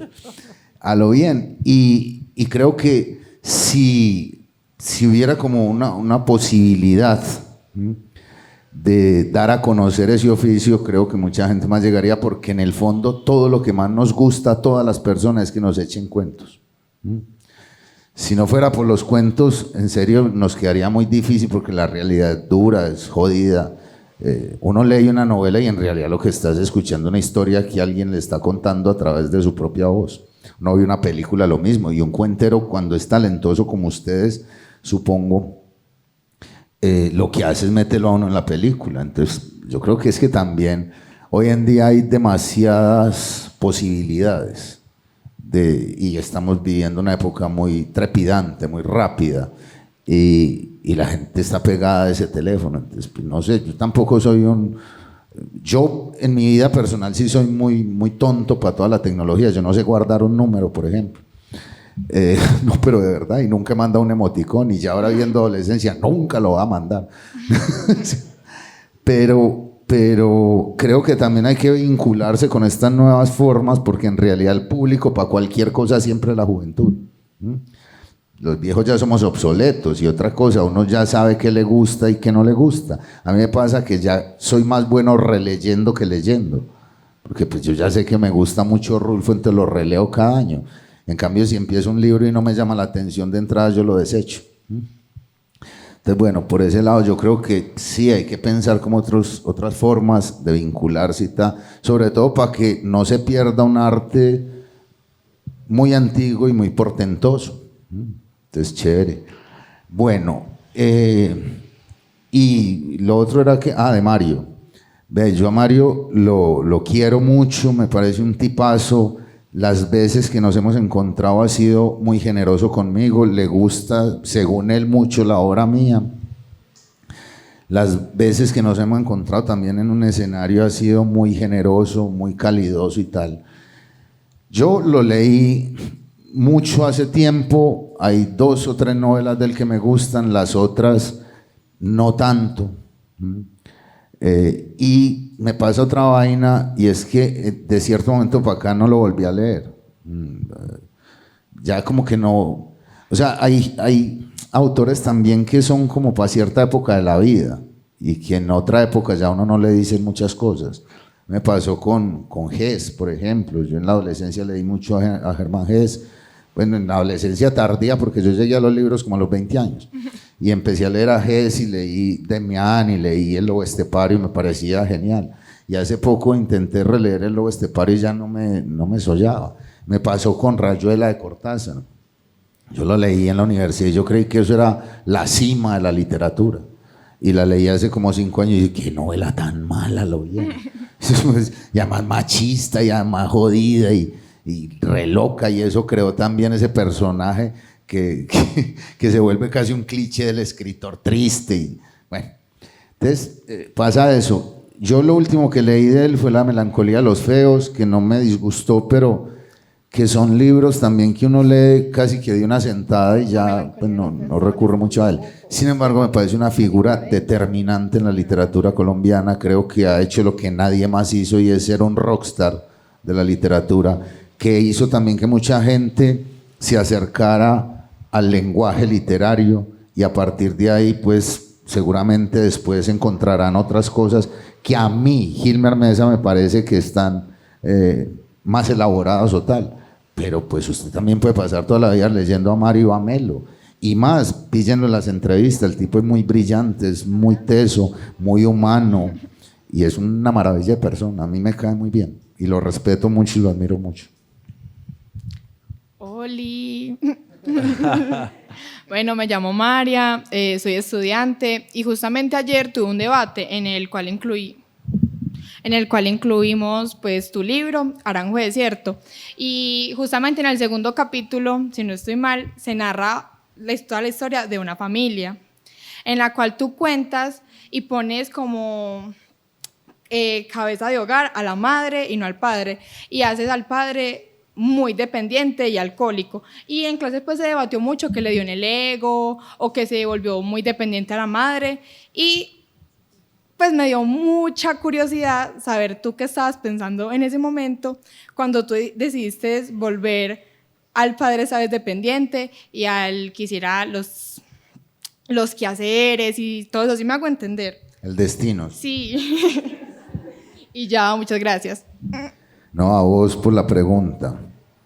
Vea, María, no, es que también hay otra cosa. Yo a veces, la gente cree que uno tiene como una intencionalidad en que voy a hacer esto para esto. No, a veces también, a mí, de hecho, también eso surge de una historia muy tesa, que yo conocí una familia así similar con la que fue mi primera novia, que además fue, el final sí es muy parecido al del cuento, y es que ellos se fueron de Aranjuez buscando que no mataran a su hijo y la hija se suicida. Y a mí lo que me interesaba de esa historia sobre todo es lo empecinada que es la muerte cuando se encapricha con uno. Y descubrí que ese personaje de don Enrique era otro tipo de papá, como muy distinto a lo que suele ser el prototipo de padre, que es el que surte, mientras la mujer es la ama de casa y tal, y él decidió invertir los roles en gran medida porque estaba siempre pensando en una demanda a la empresa que lo había echado y tal, pero también me pareció de alguna manera muy disruptivo y muy contrario a que él aceptara que todo el mundo lo mirara como por debajo, pero firme con sus hijos. Entonces, pues si la esposa trabaja, entonces él se encarga de la casa y tanto, me parecía que era chévere, pero yo no tenía pues la idea tampoco como de explorar las nuevas masculinidades ni todo este discurso que hay hoy en día, sino como de contar la historia de humanidad de un tipo que, pues si ya no me dan trabajo, pues yo me encargo de lo que tengo que hacer, que me parece que es una cosa muy tesa también y que falta mucho en esta sociedad, y es que pues todos tenemos que aportar a la tribu, ¿sí me entienden? Sea cual sea. Y lo que más nos jode es esos esguinces, esas fintas, esas gambetas que le hacemos a lo que nos toca hacer por la tribu. La última pregunta. Buenas noches, soy Juan Manuel, soy estudiante de los dos maestros que acaban de salir. Gilmer, tú mencionabas en un momento que tu intención en la cuadra era mostrar la ausencia y el dolor. Y me surgió la duda de cuál era tu intención con tus otras dos obras, cuál era tu intención directa. ¿Y tú qué crees que fue lo que llevó a que a la gente le gustaran tanto tus obras? Muchas gracias. A vos, compadre, vea, no. Quizás también, volvemos a lo del lenguaje, quizás yo no decir intenciones que es en serio, porque creería que es que uno tiene un plan. Y yo ahí sí, otro gran director que es Christopher Nolan, como en el Batman de Nolan, cuando aparece el Guasón, que es tremendo personaje, él dice, ¿te parezco alguien que hace un plan? ¿Cierto? Pues, es que sí, yo más que intención es como explorar cosas que yo tengo inconclusas, que no he sabido tramitar, que se me hace mucho más fácil qué sé yo, que conversarlo con alguien, ponérselo a un personaje. El arte es maravilloso porque sirve para uno tramitar, sirve para muchas cosas, y entre ellas para tramitar cosas que usted solo no es capaz de tramitar. Yo no me acuerdo si es Caifanes, vos que sos mucho más melómano, el que dice, en una canción le dice a una mujer como, trátame bien y si no te volvería una canción. ¿Cierto? Y es una maravilla. Es decir, usted en una canción se puede vengar, se puede, ¿cierto?, hacer cosas que lo ideal es que no lo haga en la vida real porque su nobleza se lo impida, pero en el arte sí. Entonces, a veces yo lo único que tengo como necesidad, no intención, sino como necesidad, es explorar ciertas cosas que tengo inconclusas, rabias que tengo inconclusas, tristezas que tengo inconclusas, y hacerme al menos o ampliar las preguntas que me joden la cabeza todos los días. Nunca encontrar las respuestas porque eso es casi imposible. Si tuviera las respuestas, pues ya iba a melo en la vida. Sino aprender a convivir con las preguntas y ver a partir de esas preguntas y de mantenerlas abiertas qué me puede nutrir la nobleza, que creo que debe ser el ideal de todas las personas, vivir en nobleza. Gracias, Gilmer. Una pregunta para cerrar y es, los libros y el arte sirven para muchas cosas, pero una de las más grandes es que logran transitar la naturaleza humana, los sentires humanos, sus pesares, sus sueños, navegar en ese universo de cada quien, que lo reflejas ahí con tantas historias, tantos personajes, sus dramas particulares, ¿cierto?, según un contexto puntual. Cuando llevamos esto a pensarlo en la ciudad, ¿qué preguntas, ahorita mencionabas la palabra respuestas, pero qué preguntas crees vos a partir de lo que te ha dicho la gente, lo que te ha escrito, lo que ha surgido en las conversaciones, como cuál ha sido la pregunta o las dos preguntas más recurrentes en relación con la condición humana que crees vos ha despertado tu obra? Pues particularmente muchas preguntas me hacen tienen que ver más con esa necesidad que tenemos todos de validar la información que tenemos con la realidad, es decir, que es realidad, que es ficción, que no sé qué, que también es como no entender unas cosas que son básicas. Deberíamos preguntarnos más por la condición humana, que eso está detrás de eso, porque en realidad uno lo que hace es ficcionalizar todo. Incluso ahora se me olvidó mencionar eso, uno lo que hace también es ficcionalizar el lenguaje y ficcionalizar los territorios. Es decir, por eso hay mucha gente tan apegada y tan purista de la realidad que vienen y dicen que no, que ese libro no se debería llamar Aranjuez, que porque Aranjuez no es eso. Y yo digo, pues bueno, es que yo no estoy contando la historia de Aranjuez. Estoy contando la historia de cosas que a mí me suscita ese barrio y las historias que conozco de algunos personajes. Entonces es muy teso porque en realidad la mayoría de las preguntas van es como a eso, ¿cierto? Si existió no sé quién, si hizo esto. O sea, hay gente que ha llegado al punto de meterse a buscar en internet robo de campanas en San Isidro. Y eso no es marica, pues, ¿cierto? Y entonces están como más apegados a eso. Sin embargo, sí hay gente que como que va más allá. Y les voy a contar una anécdota que me conmovió muchísimo. Y fue que recién yo apenas había escrito la cuadra y me invitaron al Live Festival en Cartagena. Y después de la charla que di, que la di con Alonso Salazar, tremendo, léanse, también no nacimos para semilla. Estaba firmando libros, y yo veía que había una señora parada en la puerta, y ya, bueno, cuando finalmente acabó, se vino y me dijo una cosa muy tesa, y me dijo, vea, yo ni sabía quién era usted, yo casi no leo, y no sé por qué alguien me regaló su libro, La Cuadra, que era el único que tenía en ese momento, y yo como por la tristeza que tengo tan grande me puse a leerlo, porque a mí me mataron a mi hijo hace 3 meses y no fui capaz de dejar de leerlo, y entendí que esa tristeza nunca se me va a quitar, pero que uno es capaz de volver eso algo bonito. Entonces vengo a agradecerle, marica, y yo me puse a llorar, y yo no lloro casi, y yo me puse a llorar porque dije, bueno, ya, o sea, con esto como que chulié, ¿cierto? Entonces, la gente que encuentra, no en mis libros son lo de menos y son claramente prescindibles, pero la gente que encuentra en el arte una forma de compañía, de consuelo y de hermandad que le permita estar mejor en la vida, creo que ya hizo la tarea. Ahora sí, la última pregunta. Y esta tiene que ver con una pregunta que es recurrente acá, pero cada que lo hacemos hay que mencionarlo porque encaja muy bien.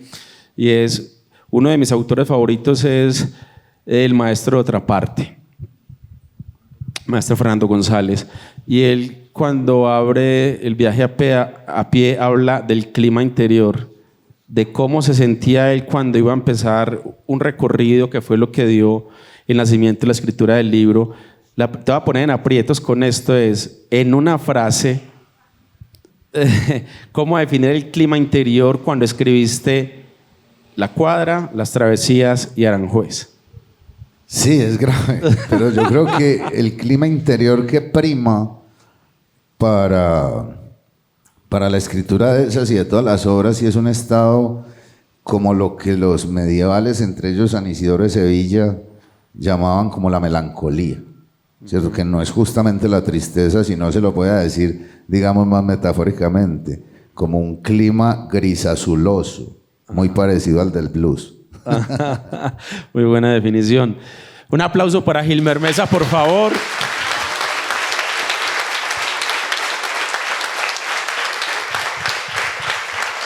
Gracias por acompañarnos, por escuchar a Gilmer, sus historias, por asistir al Centro de Documentación Musical El Jordán. Es un gusto que hayan estado aquí, Gilmer. Qué placer, hermano. Gracias por tus conversaciones, aprendizaje, las preguntas que despertas también. Y bueno, que no sea la primera ni la última aquí en El Jordán. Una nota. No, una maravilla. Muchas gracias a ustedes, a todos, a vos, Santi. Y bueno, la buena siempre. Todo bien. Cuídense mucho. Esta fue una audición comentada, una tertulia literaria en El Jordán. Hasta la próxima.